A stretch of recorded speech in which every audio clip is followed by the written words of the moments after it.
So இதாங்க விவோட V70. ஒரு விஷயம் உங்களுக்கு தெரியுமா?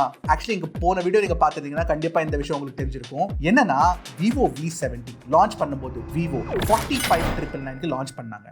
ஆனால் இப்போ விலை 49,999. 4,000 ரூபா ப்ரைஸ் ஏற்றிருக்காங்க இந்த ஃபோனோடது. ஸோ நாங்கள் ஃபர்ஸ்ட் அன்பாக்சிங் பண்ணி இதை பற்றி பேசும்போது வி லைக் இட். அந்த ப்ரைஸுக்கு ஓகேயா தோணுச்சு. ஆனால் இப்போ ஒரு 50,000 ப்ரைஸுக்கு இந்த Vivo V70 2 months later still வர்த்தா இல்லையா அப்படின்னு தெரிஞ்சுக்கிறது கண்டிப்பாக வீடியோ கடைசி வரைக்கும் பாருங்க. ஏன்னா இதுதான் எங்க long term review of the V70. எல்லா ப்ரோஸ் எல்லா கான்ஸ் ஒவ்வொரு சின்ன சின்ன டீடைல்ஸும் இந்த வீடியோ தான் சொல்ல போறேன். ஸோ அந்த தடவை நீங்கள் கடைக்கு போகும்போது இந்த வீடியோ பார்த்துட்டு அதுக்கப்புறம் போனால் போதும். ஆல்ரைட், இதான் ஃபர்ஸ்ட் டைம் சேனல் வந்திருக்கீங்கன்னா என் பேர் ஹர்ஷாத். நீங்கள் பார்த்துட்டு இருக்கிறது Trakin Tech தமிழ். ஆரம்பிக்கலாமா? ஃபர்ஸ்ட் வீடியோலேயே V70 பற்றி பேசும்போது நான் ஒரு விஷயம் சொல்லியிருந்தேன். என்னன்னா V70 is a beautiful looking compact phone and design வந்து ரொம்ப அழகா இருக்குங்க.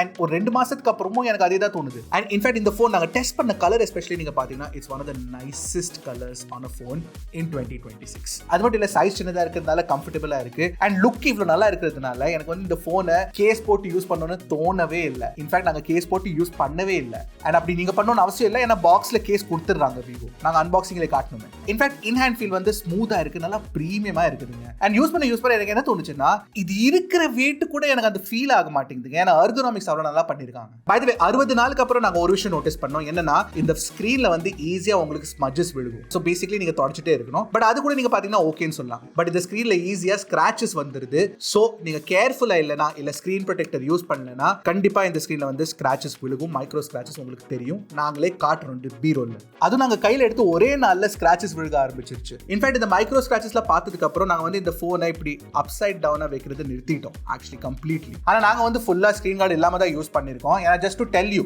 அந்த எக்ஸ்பீரியன்ஸ் எப்படி இருக்கும்னு. பட் நீங்க கண்டிப்பா ஸ்கிரீன் கார்டு போட்டு யூஸ் பண்ணிக்கோங்க. சரி, அப்போ டிஸ்பிளேயோட குவாலிட்டி எப்படி இருக்குன்னு கேட்டீங்கன்னா தாறுமாறா இருக்குங்க. It's a very very good quality display. ஏன்னா இந்த டிஸ்பிளேயோட பிரைட்னஸ் வெளியே எடுத்துட்டு போனீங்கன்னா இட்ஸ் very very good. உங்களுக்கு HDR வீடியோ பிளேபேக்கும் கிடைச்சிரும். யூடியூப்ல மட்டும் இல்ல, நெட்ஃபிளிக்ஸ்லயும் உங்களுக்கு HDR வீடியோ பிளேபேக் கிடைச்சிரும். அண்ட் பீக் பிரைட்னஸும் நல்லா இருக்கிறதுனால நீங்க HDR வீடியோ பார்க்கும்போது it looks very good. HDR gradation கூட நல்லா பண்ணிருக்காங்க. ஸோ ஹைலைட் கண்ட்ரோல் நல்லா இருக்கு, ஷேடோ கண்ட்ரோல் நல்லா இருக்கு. இன்ஃபேக்ட் மூவிஸ் பார்க்கறதுக்கு இந்த சின்ன டிஸ்பிளேல கூட it's a very very good experience. ஒரு பிரீமியமான எக்ஸ்பீரியன்ஸ் கண்டிப்பா சொல்லலாம். நான் ஏன் இவ்வளவு HDR பத்தி பேசுறேன்னா, ஏன்னா இந்த பிரைஸ் ரேஞ்ச்ல நிறைய போன்ஸ்ல உங்களுக்கு நெட்ஃபிளிக்ஸ்ல HDR சப்போர்ட் கொடுக்கறது இல்ல. ஸோ இதுல கொடுத்திருக்கிறது இட்ஸ் வெரி வெரி நைஸ். அது மட்டும் இல்ல, இதுல வந்து ப்ரொஃபஷனல் கலர் மோட் ஒன்று டிஸ்பிளே டியூனிங்ல கொடுப்பாங்க. அந்த ப்ரொஃபஷனல் கலர் மோட் வச்சு நீங்க யூஸ் பண்ணீங்கன்னா இதோட எக்ஸ்பீரியன்ஸ் இன்னும் பெட்டரா இருக்கும். ஏன்னா கலர் வந்து கொஞ்சம் நியூட்ரலா க்ளோஸ் டு ஆக்யூரேட்டா இருக்கும். ஆனா இந்த பிரைஸ் ரேஞ்ச்ல விவோ V70 தான் பெஸ்ட் டிஸ்பிளே இருக்குதா அப்படின்னு நீங்க கேட்டீங்கன்னா கிடையாதுங்க. ஆக்சுவலி OnePlus 15Rலயும் சேம் குவாலிட்டி உங்களுக்கு டிஸ்பிளே கிடைச்சிரும், OLED டிஸ்பிளே. பட் அதுல 165 Hz ரிஃப்ரெஷ் ரேட் கொடுத்துருக்காங்க. ஸோ கேமிங்லாம் பண்ணும்போது கண்டிப்பா அந்த ஹை ரிஃப்ரெஷ் ரேட்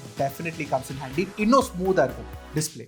ஸ்பீக்கர்ஸ் பொறுத்த வரைக்கும் சின்ன ஃபோன்னால ஸ்பீக்கரோட லவுட்னஸ் வந்து ரொம்ப அதிகமா போகாது. கிளாரிட்டி கூட நீங்க பாத்தீங்கன்னா இருக்குதுன்னு சொல்லலாம், பேஸ்லாம் கிடையாது. பட் சில டைம் ஃபுல் வால்யூம்ல வந்து கொஞ்சம் ஷ்ரில்லா இருக்குது. ஸோ அதை வந்து கண்டிப்பா விவோ டியூனிங் பெட்டரா பண்ணிருக்கலாம்னு எனக்கு தோணுது.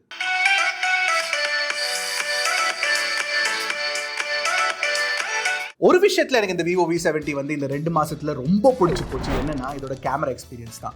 இந்த பிரைஸ் ரேஞ்ச்ல உங்களுக்கு வந்து OnePlus 15R கிடைக்கும். அதோட கம்மி பிரைஸ் ரேஞ்ச்ல உங்களுக்கு Poco X8 Pro Max கிடைச்சிரும். அந்த போன்ஸ்லாம் உங்களுக்கு பெர்ஃபார்மன்ஸ் பெட்டரா இருக்கும். ஆனா அந்த போன்ஸ்னால விவோ V70 ஓட கேமரா எக்ஸ்பீரியன்ஸை பீட் பண்ண முடியாது. ஒரு 2 போன்ஸ் இருக்குங்க இந்த கேமரா எக்ஸ்பீரியன்ஸ் கொஞ்சம் டக்கர் கொடுக்கிறதுக்கு, Oppo Reno 15 and Nothing Phone 4a Pro. ஆனா அந்த 2 போன்ஸ் நீங்க கம்பேர் பண்ணி கூட பாத்தீங்கன்னா எனக்கு வந்து V70 ஓட கேமரா தான் பெட்டரா தோணுச்சு. ஏன்னா மெயின்லி வந்து போர்ட்ரேட் குவாலிட்டி எப்பவுமே தாறுமாறா வருங்க. சூப்பரான HD நல்ல bokeh drop off very very nice. HDR performance ரொம்ப நல்லா இருக்கு. பட் சில டைம் HDR போட்டோஸ்ல வந்து இந்த ஸ்கை கலர் வந்து எக்ஸ்ட்ரா ப்ளூ பண்ற மாதிரி தெரிஞ்சது. பட் அதர்வைஸ் ஸ்டில் அந்த ஹைலைட் கண்ட்ரோல், ஷேடோ கண்ட்ரோல் எல்லாமே நல்லா பண்ணுதுங்க. அதை தவிர்த்து நீங்க பாத்தீங்கன்னா proper 3x optical zoom camera கொடுத்துருக்காங்க. ஸோ 6x இல்ல 10x வரைக்கும் நீங்க வந்து யூசபிள் போட்டோஸ் எடுத்துக்கலாம் ஃப்ரம் தி V70. இன்ஃபேக்ட் நான் போர்ட்ரேட்ஸ் நல்லா இருக்குன்னு சொன்னது 3xல தான் சொன்னேன். 3x சூப்பரா இருக்கு. அல்ட்ரா வைட் நீங்க பாத்தீங்கன்னா ஓகேன்னு சொல்லலாம். 8 மெகாபிக்சல் அல்ட்ரா வைட் தான். ஸோ அதுல வந்து உங்களுக்கு அவ்வளவு தாறுமாறான குவாலிட்டிலாம் கிடைக்காது. It's okay. சில டைம் வந்து உங்களுக்கு டே லைட்ல அல்ட்ரா வைட் ஷாட்ஸ் எடுக்கணும்னா it's fine. But selfie cameras எனக்கு ரொம்ப பிடிச்சிருக்கு. ஆக்சுவலி செல்ஃபி கேமராவோட குவாலிட்டி நான் காட்டுறேன். 2-3 போட்டோஸ் எடுத்திருக்கோம். லோ லைட் இருக்கு, டே லைட்ல இருக்கு, எல்லாமே நீங்க பாத்தீங்கன்னா it looks very very good. நீங்க primary camera and selfie camera வச்சு 4K 60 FPS வீடியோ ரெக்கார்டிங் பண்ணிக்கலாம். அல்ட்ரா வைட் ஆஃப் கோர்ஸ் நீங்க பண்ண முடியாது.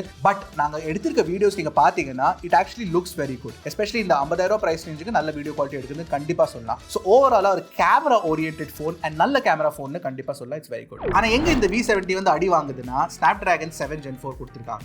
ஒரு 45,000 ரூபா அலாங் வித் டிஸ்கவுண்ட்ஸ் 42,000 ரூபாய்க்கு Snapdragon 7 Gen 4 ஓகேன்னு சொல்லலாம். பட் 50,000 ரூபாய்க்கு அங்கதாங்க ப்ராப்ளமே. ஏன்னா இந்த பிரைஸ் ரேஞ்ச்ல கண்டிப்பா உங்களுக்கு பெர்ஃபார்மன்ஸ் ஓரியன்டட் ஃபோன் வேணும்னா OnePlus 15R இருக்கு, iQOO 15R இருக்கு, and Poco X8 Pro Max இருக்கு. இந்த 3 ஃபோன்ஸ் வாங்குனீங்கன்னா தான் பெட்டரா இருக்கும். இன்ஃபேக்ட் OnePlus Nord 6 கூட இருக்கு. So Snapdragon 7 Gen 4 is very underpowered for 50,000 rupees.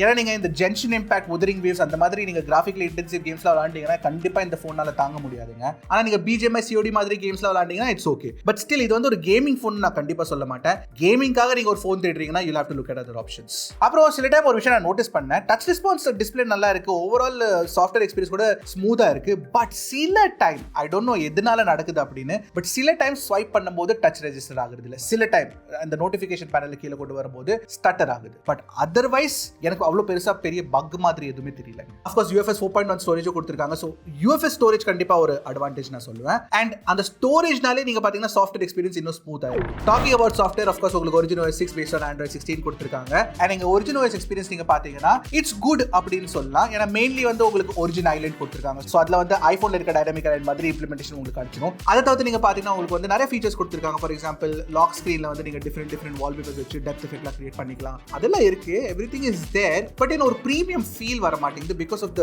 கார்ட்டூனி look. அது மட்டும் இல்ல, நிறைய சின்ன விஷயம் வந்து எனக்கு பிடிக்கல. ஃபார் எக்ஸாம்பிள் நிறைய ப்ளோட்டர் ஆப்ஸ் ப்ரீ இன்ஸ்டால் கொடுத்துறாங்க. நீங்க V App Store notification off பண்ணலனா எவ்ரிடே ஒரு நோட்டிஃபிகேஷன் உங்களுக்கு கண்டிப்பா அனுப்பிச்சிடும். அடுத்து நீங்க பாத்தீங்கன்னா லாக் ஸ்கிரீன் போஸ்டர்னு ஒன்று கொடுத்துருக்காங்க. அதையும் நீங்க ஸ்விட்ச் ஆஃப் பண்ணலனா லாக் ஸ்கிரீன் போஸ்டர் கண்டிப்பா ஆன் ஆயிருக்கும். ஓவராலா என்ன கேட்டீங்கன்னா ஒரு 50,000 rupeesக்கு எனக்கு கலர் OS இல்ல ஆக்சிஜன் OS எக்ஸ்பீரியன்ஸ் பெட்டரா தோணுச்சுங்க. ஓகே, பேட்டரி லைஃப் வந்து எனக்கு இந்த காம்பாக்ட் ஃபோன்ல ரொம்ப பிடிச்சிருக்குங்க. 6500 mAh பேட்டரி கொடுத்துருக்காங்க. எங்களுக்கு ரெகுலர்லி நீங்க பாத்தீங்கன்னா கிட்டத்தட்ட 7 to 7.5 hours screen on time கிடைச்சதுங்க. ஸோ 50% வைஃபை யூசேஜ், 50% 5G யூசேஜ்ல எங்களுக்கு அது கிடைச்சது. ஸோ ஓவராலா நீங்க பாத்தீங்கன்னா 7 to 7.5 hours is very good. நல்ல பேட்டரி டியூனிங் பண்ணிருக்காங்க.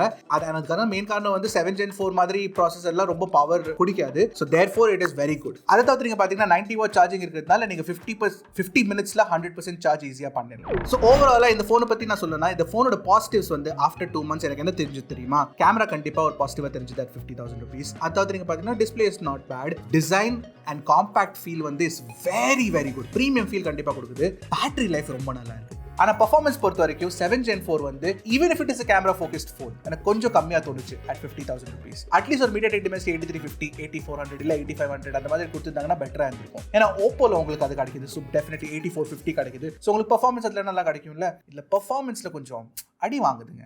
40,000க்கு 7 Gen 4 ஓகேன்னு சொல்லலாம். 50,000க்கு நோ. இந்த பெர்ஃபார்மன்ஸ் எனக்கு போதும், எனக்கு விவோட Zeiss கேமரா எக்ஸ்பீரியன்ஸ் தான் வேணும் அப்படின்னு நீங்க நினைச்சீங்கன்னா V70 கன்சிடர் பண்ணலாம். இல்லனா ஓவரால் ஒரு வெல் பேலன்ஸ் ஃபோன் தேடுறீங்கன்னா அப்போ V70ல வந்து பெர்ஃபார்மன்ஸ் ஒரு ஹிட் தான், அது ஞாபகம் வச்சுக்கோங்க. ஸோ 2 மாசத்துக்கு அப்புறம் this was our detailed V70 long term review. ஆமா, இந்த ஃபோனை பத்தி நீங்க என்ன நினைக்கிறீங்க கண்டிப்பா காமெண்ட் செக்ஷன்ல சொல்லுங்க. அடுத்த வீடியோல சந்திக்கிறேன். அது வரைக்கும் டக்குனு டெக் போடு கிளிக் Trakin.